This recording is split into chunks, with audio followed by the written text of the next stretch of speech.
আপনি কি জানেন অভ্যাস আর নেশা এক জিনিস নয়? অনেকেই ভাবে এই তো অভ্যাস হয়ে গেছে, কিন্তু সাবধান, যেটা আপনি অভ্যাস ভাবছেন সেটা নেশা হয়ে গেলে সেটা শুধু ক্ষতিকর না, আপনার জীবনকেই ধ্বংস করে দিতে পারে। আজ জানব নেশা ও অভ্যাসের মধ্যে মূল পার্থক্যগুলো। প্রথম পার্থক্য নিয়ন্ত্রণ। অভ্যাস থাকে আপনার নিয়ন্ত্রণে, যখন ইচ্ছা আপনি সেটা বদলাতে পারেন। নেশা নিয়ন্ত্রণ করে আপনাকে, আপনি চাইলেও সেটি ছাড়তে পারেন না, বারবার ফিরে যান সেই কাজ বা জিনিসে। দ্বিতীয় পার্থক্য প্রভাব।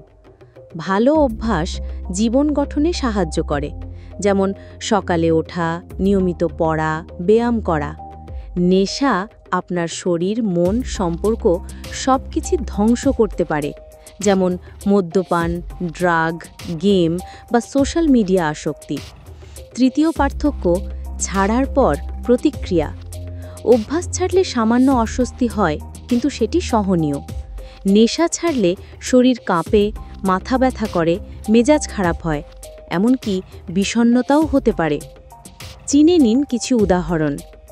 অভ্যাস: রোজ রাতে বই পড়া, প্রতিদিন চা খাওয়া, ঘুমানোর আগে মোবাইল দেখা।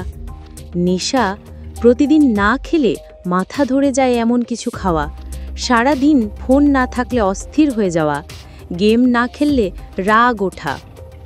শেষ কথা, অভ্যাস বদলানো যায় চেষ্টায়, কিন্তু নেশা মুক্তি পেতে হলে প্রয়োজনে চিকিৎসা ও সহায়তা লাগে। আপনি যদি বুঝতে পারেন যে আপনার কোনো অভ্যাস আসলে নেশাতে পরিণত হয়েছে, সময় থাকতে ব্যবস্থা নিন। জীবন একটাই, তাকে নেশার নয়, সুস্থ অভ্যাসের পথে পরিচালিত করুন। ভিডিও ভালো লাগলে লাইক দিন, শেয়ার করুন আর সাবস্ক্রাইব করতে ভুলবেন না। নতুন ভিডিওর জন্য পাশে থাকুন।